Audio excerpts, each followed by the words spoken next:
নিয়ে দু একটি গুরুত্বপূর্ণ বিষয় নিয়ে আপনাদের সঙ্গে আমি মিলিত হয়েছি। প্রথমত আপনারা জানেন গতকাল মিডনাইটে 12টার সময় যে ডিজাস্টারটা হয়েছে মেটিয়াবুরুজ এলাকায়, তাতে এখনো পর্যন্ত প্রায় 6-7 জন মারা যাওয়ার খবর, 6 জনের তো কনফার্মই হয়েছে। আমি নিজেও এক্স হ্যান্ডেলে 6 জনকে আমার কন্ডোলেন্সেস তার ফ্যামিলিদেরকে জানিয়েছি।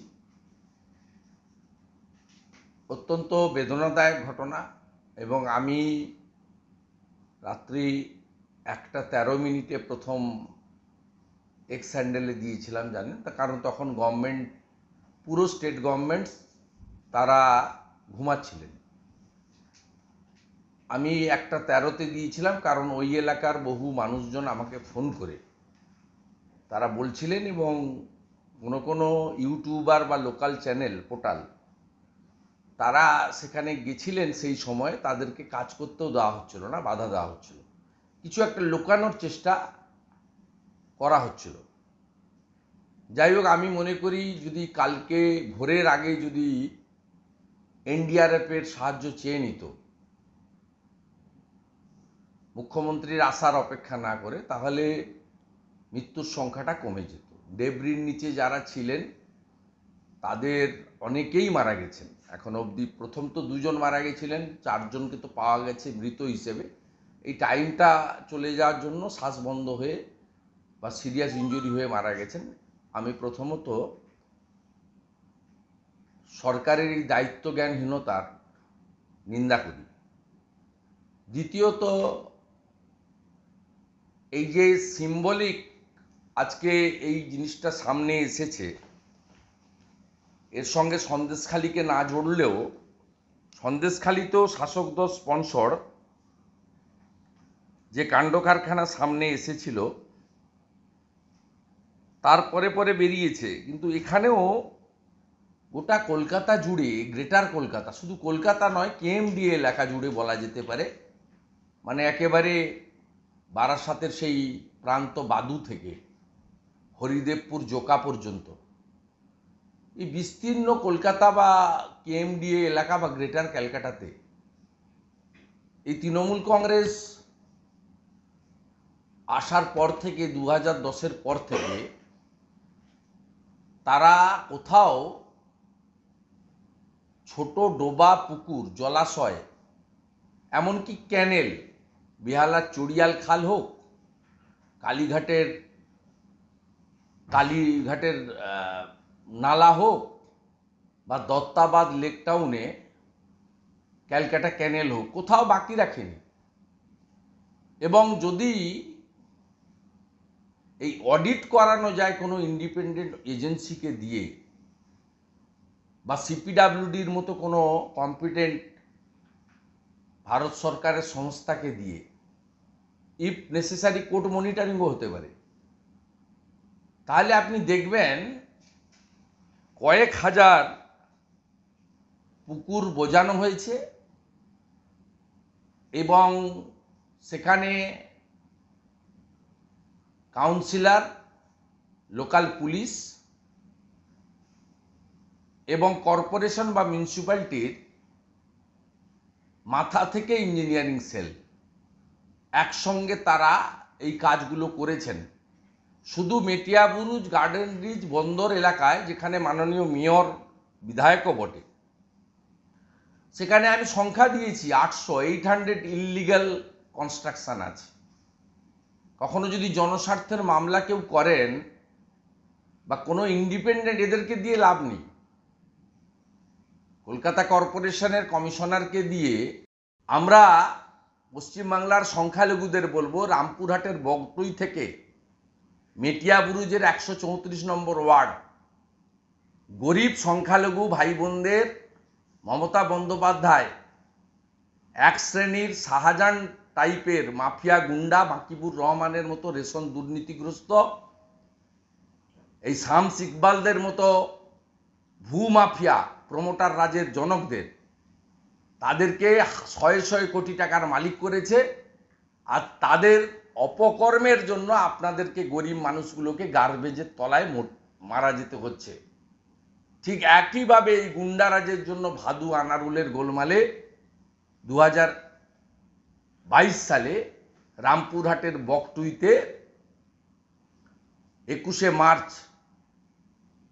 সেখানে সংখ্যালঘু মুসলিম মহিলা বাচ্চাদেরকে পুড়িয়ে মারা হয়েছিল। এই জঙ্গল রাজের বিরুদ্ধে ভারতীয় জনতা পার্টি লড়াই করছে। আমরা আহ্বান করব কলকাতার নাগরিকগণকে, এর প্রতিবাদ করুন। আমরা আহ্বান করব প্রয়োজন হলে জনস্বার্থের মামলা দাখিল করুন যারা এফেক্টেড পিপল, আপনারা আমাদের আইনি সাহায্য দেব। ভারতীয় জনতা পার্টির যুব মোর্চা এবং উত্তর কলকাতা দক্ষিণ কলকাতার কমিটির লোকেরা বিভিন্ন জায়গায় আজকে বিক্ষোভ দেখিয়েছে। কর্পোরেশনের গেটে বিক্ষোভ হয়েছে যুব মোর্চার সভাপতি ইন্দ্রনীল খানের নেতৃত্বে, উত্তর কলকাতার সভাপতি তমগ্ন ঘোষেদের নেতৃত্বে। আগামী দিনে আন্দোলনের তীব্রতা আমরা বাড়াবো। যেহেতু এমসিসি চালু হয়েছে, নির্বাচন কমিশনের বিধি মেনে নিয়ম মেনে অনুমোদন নিয়ে আমরা করব। আর ওই এলাকায় সকাল 9টা 10-এ মুখ্যমন্ত্রীকে পরিদর্শন করিয়ে তারপর থেকে অন্য কাউকে আর ঢুকতে দেওয়া হচ্ছে না। নাকাবন্দি করা হয়েছে। কালকে রাত্রে 1টা 13-তে আমি দিল্লি থেকে বসেই টুইট করেছিলাম, আবেদন ছিল disaster management, chief secretary, home secretary, commissioner Kolkata police, এনডিআরএফকে ডাকুন, তাহলে হয়তো মৃত্যুর সংখ্যা কমে যেত। তারা নিজেরাও পারবেন না, অন্যদেরও পারবেন না। আমফানের সময় আমরা দেখেছি গাজওয়ারি করে কলকাতাকে অন্ধকার করে রেখেছিলেন 2 সপ্তাহ। তারপর উড়িষ্যা থেকে উড়িষ্যা সরকারের ডিজাস্টার ম্যানেজমেন্ট টিমকে এনে দিতে হয়েছে। মমতা বন্দ্যোপাধ্যায়ের আমলে মদের দোকান বেড়েছে, পাড়ায় পাড়ায় মোড়ে মোড়ে লটারির স্টল তৈরি হয়েছে এবং দান খয়রাতি খেলা মেলা যথেচ্ছাচার হয়েছে। কিন্তু এই ধরনের ডিজাস্টারের ক্ষেত্রে, ডিজাস্টার মোকাবিলার ক্ষেত্রে কুইক রেসপন্স টিম বা পেশাদার অর্গানাইজেশন, পেশাদার হাই স্কিল্ড পিপল তিনি তৈরি করেননি, ভবিষ্যতেও করবেন না। এই ঘটনা কলকাতা জুড়ে চলা বেআইনি প্রমোটারি রাজ, জলাভূমি বন্ধ করা এবং কোটি কোটি শত শত কোটি টাকা এই ফ্ল্যাট কেনা বেচা, গ্রামের মানুষ, জেলার মানুষ, প্রতিবেশী রাজ্যের মানুষ কলকাতায় একটা বাড়ি কিনব, এই যে মানুষের ইচ্ছা তাকে অপব্যবহার করে এই র্যাকেটের তৈরি হয়েছে। এবং সব জায়গায় কাউন্সিলর, পুলিশ, কলকাতা কর্পোরেশনের মেয়র থেকে ইঞ্জিনিয়ারিং বিভাগ সরাসরি এর সঙ্গে যুক্ত। আগামী দিনে তথ্য প্রকাশ করা, প্রতিবাদ করা, এই সব কাজই রাজ্যের প্রধান এবং ডিপেন্ডেবল মানুষের আশীর্বাদ পুষ্ট বিরোধী দল ভারতীয় জনতা পার্টি করবে। ব্যুরোক্র্যাটকে দিয়ে লাভ নেই, কারণ তারা মমতা ব্যানার্জি বা তার ভাইপোর বাইরে যাওয়ার ক্ষমতা, সাহস তাদের কখনোই নেই। 800 ইলিগাল কনস্ট্রাকশন ওখানে আছে। এক যতুগৃহে কলকাতা বসবাস করছে এবং এরা বিপুল পরিমাণ টাকা এইভাবে তোলে। আপনি এদের কনভার্সন নেই, মিউটেশন নেই, বিল্ডিং প্ল্যান নেই, ফায়ার ব্রিগেডের এনওসি নেই। পরবর্তীকালে সিএসসি থেকে হুকিং করে বিদ্যুৎ জ্বালায়, বিদ্যুতের বিলও বহু জায়গায় দেয় না। এই কারণে কলকাতার মেয়র বা ওখানকার এমএলএ একটা সময় আমাদের প্রতিবেশী রাষ্ট্রের এক সাংবাদিককে নিয়েছে, ওখানে কি বলেছিলেন সেটা আপনারা জানেন। নির্বাচন বিধি চলছে বলে সেটা আমি আর উচ্চারণ করলাম না, আমি স্মরণ করিয়ে দিলাম বাংলার মানুষকে। এবং গুলশান কলোনি, তপসিয়া থেকে শুরু করে ইলিগাল কনস্ট্রাকশন একাধিক জায়গায় আছে। কর্পোরেশনের 12 বছর আগের যে ম্যাপ, 11-র আগের যে ম্যাপের সঙ্গে বর্তমান ম্যাপের কোনো মিল নেই। এখানে আরেক মন্ত্রী নেতা জাভেদ খান, তার পুত্র এই এলাকা পুরো কন্ট্রোল করেন একইভাবে। মুকুন্দপুরে কোনো জলা জমির অস্তিত্ব নেই। 109 নম্বর ওয়ার্ডের কাউন্সিলর এবং আরেক মন্ত্রী টালিগঞ্জের, তিনি এখানে যুক্ত। এবং গার্ডেন রিচে শামস ইকবাল মানে অনিল, ভাবতে পারেন 5 দিন আগে 5 কোটি টাকা প্রায় কিছু কম দাম দিয়ে গাড়ি কিনেছে। এর আগে আপনাদের চ্যানেলেই অনেক জায়গায় দেখিয়েছিলেন একটা কাউন্সিলর কত দামি গাড়ি করে ঢুকছে। পার্ক সার্কাসে ঠিক একই অবস্থা।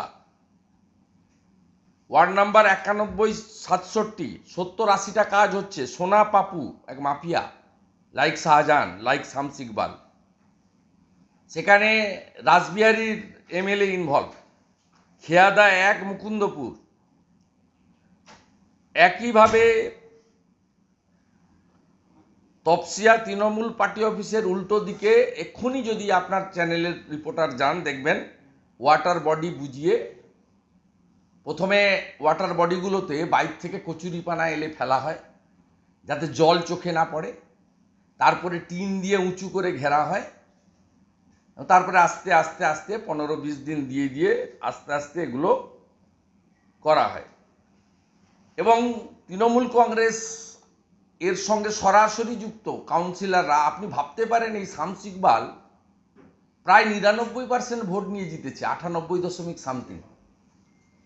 আপনি ভাবতে পারেন যে এদের লাইসেন্সটা কেন দিয়ে রেখেছে। কিছুদিন আগে ওই এলাকাতে 17 কোটি টাকা একজন ব্যবসায়ীর বাড়ি থেকে ইডি উদ্ধার করেছিল। এবং আমি দাবি করছি কলকাতার বিল্ডিং প্ল্যান এবং জলাভূমি without NOC from fisheries department, without NOC from others department, without NOC from NGT, কত এই ধরনের বেআইনি ইলিগাল কনস্ট্রাকশন কলকাতাতে হয়েছে, গ্রেটার ক্যালকাটাতে হয়েছে, তার তদন্ত হওয়া উচিত। এবং আজকে যে 6টি সংখ্যালঘু পরিবারের নিরীহ গরিব মানুষ, ঝুপড়িতে থাকা মানুষ, তারা খুন হয়েছেন, এর পিছনে আমি মনে করি পরোক্ষভাবে শামস ইকবাল, ফিরহাদ হাকিম এবং রাজ্যের মুখ্যমন্ত্রী, তার দল এবং তার সরকার দায়ী। এর বৃহত্তর তদন্ত হওয়া উচিত। ক্ষতিপূরণের প্রশ্নে, মৃত্যু ক্ষতিপূরণে হয় না, আমরা দাবি করছি 50 লক্ষ টাকা করে ক্ষতিপূরণ দিতে হবে। অবিলম্বে শামস ইকবাল, অনিলকে গ্রেপ্তার করতে হবে এবং আহতদেরকেও মিনিমাম 5 লক্ষ টাকা করে ক্ষতিপূরণ দিতে হবে। এবং আগামী 1 মাসের মধ্যে কলকাতা কর্পোরেশনকে ওয়ার্ড ধরে ধরে অনুমোদিত বিল্ডিং আর অনুমোদনহীন বিল্ডিংয়ের তালিকা প্রকাশ করতে হবে জনস্বার্থে। আমি বিরোধী দলনেতা হিসেবে আগামীকাল পরশুর মধ্যে কাউন্সিলরকে তিনি দোষমুক্ত করছেন মেয়র, তিনি বলছেন কি কাউন্সিলরের সঙ্গে ভাগাভাগি আছে, ওই জন্য দোষমুক্ত করছেন। তিনি বলছেন বাম আমলে এসব তৈরি হয়েছে, বাম আমল থেকে তৈরি হয়েছে। ও 13 বছর আগের গল্প বলে লাভ নেই। এরা যা করেছে সব আমলকে ছাড়িয়ে গেছে। বাম আমলও যে নির্ভেজাল ছিল আমি বলবো না, কিন্তু এরা যা করেছে সব আমলকেই ছাড়িয়ে গেছে। এর কোনো মানে সীমা পরিষেবা নেই। আবারও বলি, বন্দর সহ দক্ষিণ কলকাতাতে পার্ক সার্কাস থেকে শুরু করে জোকা হরিদেবপুর পর্যন্ত একটা জায়গায় কিছু ঘটবে, পিসি জানবে না আর মেয়র জানবে না, এটা হতে পারে না। আর ওখানে কোনো ইঞ্জিনিয়ার কিচ্ছু চলে না, সব ওরাই চলে, ওরাই আইন, ওরাই সংবিধান, ওরাই আইন, ওরাই কানুন, ওরাই সব। এক একজন ছোট ছোট মনসবদার, সন্দেশখালী শাহজাহানদের মতো, মিনাখার আয়ুব গাজীর মতো, বাসন্তীর রাজা গাজীর মতো, ক্যানিংয়ের শকত মোল্লার মতো, ফলতার জাহাঙ্গীরের মতো। এরা সব ছোট ছোট মনসবদারি রাজত্ব করছে। কেউ ঔরঙ্গজেব, কেউ শাহজাহান, কেউ আকবর, মুঘল পাঠানদের সময় যেমন রাজত্ব ছিল, এরা ওখানে ওদেরই আইন, অন্য কারোর কোনো আইন চলে না। এই করে কলকাতা কর্পোরেশনের সচিবের কাছ থেকে প্রত্যেকটি ওয়ার্ডে অনুমোদিত বাড়ির তালিকা তৈরি করব এবং জনগণের কাছে তুলে দেবো, এটাই অনুমোদিত তালিকা। আমার মনে হয়েছে অনুমোদিত তালিকার মধ্যেও ভেজাল পাবেন, কারণ এই যে বাড়িটা এটা হতে হতে দোতলা হয়ে আটকে ছিল দীর্ঘদিন। দোতলা হয়ে আটকে থাকার পরে বাকি যে 3টে ফ্লোর হলো বেশ কিছুদিন পরে, এবং শামস ইকবাল অনিলের সঙ্গে নেগোসিয়েশন করে, আর অনিল সামনে থাকলেও ফিরহাদ হাকিম এবং তৃণমূল কংগ্রেস তার দায়িত্ব এড়িয়ে যেতে পারে না।